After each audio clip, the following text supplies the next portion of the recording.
Imagine you wake up tomorrow morning and the internet is gone. Not slow, not lagging, gone. Your phone has no signal. Google is a blank white page.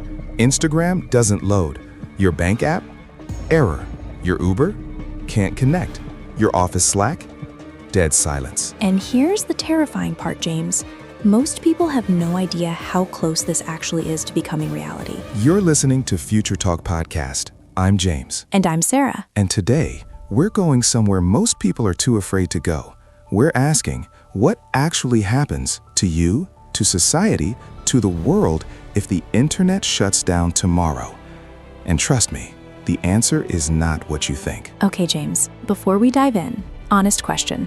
If the internet disappeared right now, what's the first thing you'd panic about? Honestly, my first thought would be, did I do something wrong? Like, did I break it? Classic. I'd panic about my notes app. I have everything in there. My grocery list, my journal, my entire life plan. See, and that's exactly the point.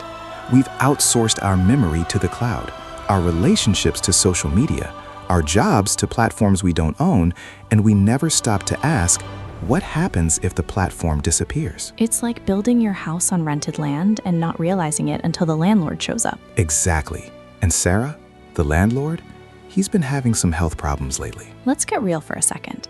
People hear internet shutdown and they think science fiction, but it has happened. It's happening right now in parts of the world. Wait, right now? Right now. Myanmar, Iran, Ethiopia. Russia tried to create a splinternet, their own isolated network. North Korea runs an entirely separate internet.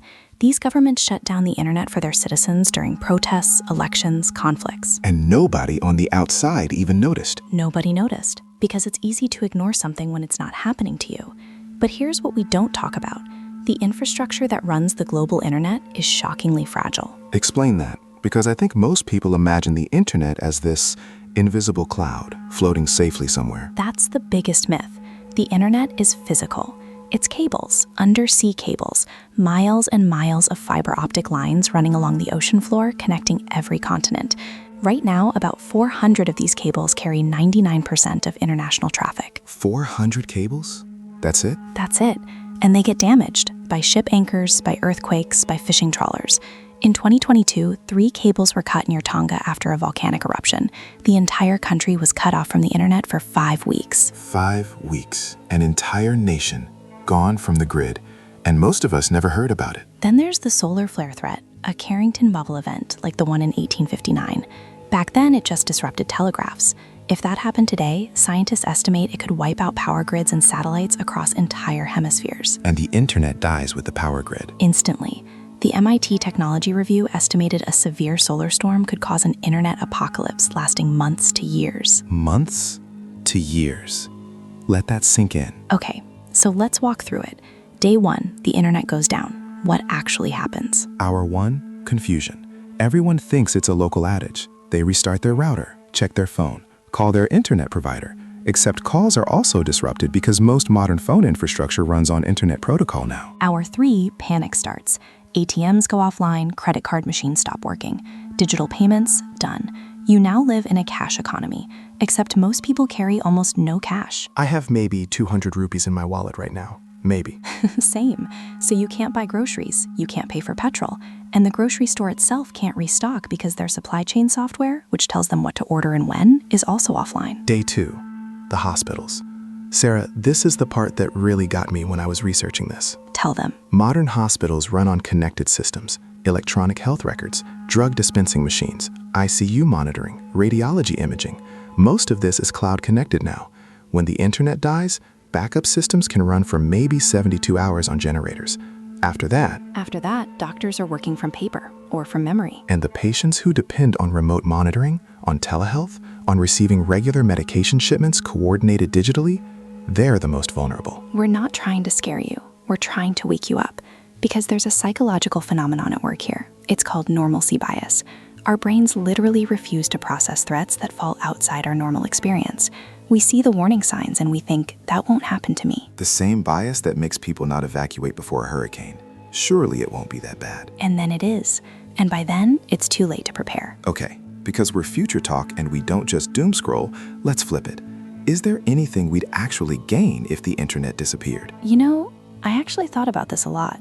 And yes, there would be. Tell me. Human connection. Real, physical, inconvenient, beautiful human connection. You'd have to talk to your neighbor to find out what's happening. You'd have to visit your parents instead of texting them. Communities would have to organize physically. And history shows when communities organize face-to-face, they're much harder to manipulate and divide. The misinformation machine would break.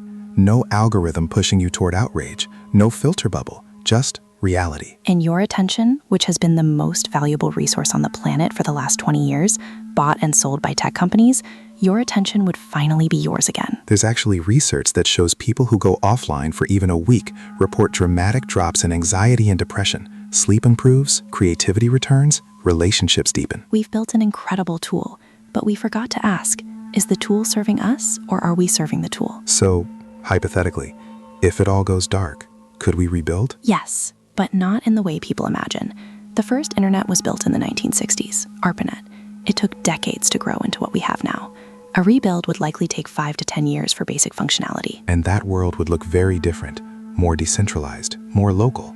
Countries would probably build their own regional networks that connect at specific points, which actually might be healthier. There are actually engineers and governments already working on this. The idea of a mesh internet, where devices talk directly to each other without central servers. No single point of failure. The internet could come back more resilient, more human-centered, but only if we have the courage to build it differently. Before we close, James, what's the one thing you want every single person listening right now to actually do? Not just think about, do. Write something down. On paper. One important phone number. One emergency plan. One thing you'd need to know if your phone stopped working. Because here's the truth. Digital memory is borrowed memory, and the loan can be called in at any time. And I'd add, have a real conversation today with someone you love.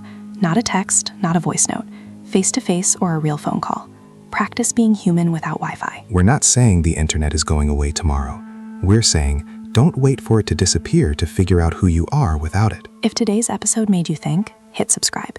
Because every week on Future Talk, we take the questions everyone is thinking, but no one is asking, and we sit with them together. Drop a comment. What's the first thing you'd miss if the internet disappeared? We read every single response. And share this episode with someone who lives on their phone. They might need to hear this. I'm James. I'm Sara. And this is FutureTalk Podcast, where we talk about the future before it talks back. Like, follow, comment, and share with loved ones, and press the bell icon for new updates.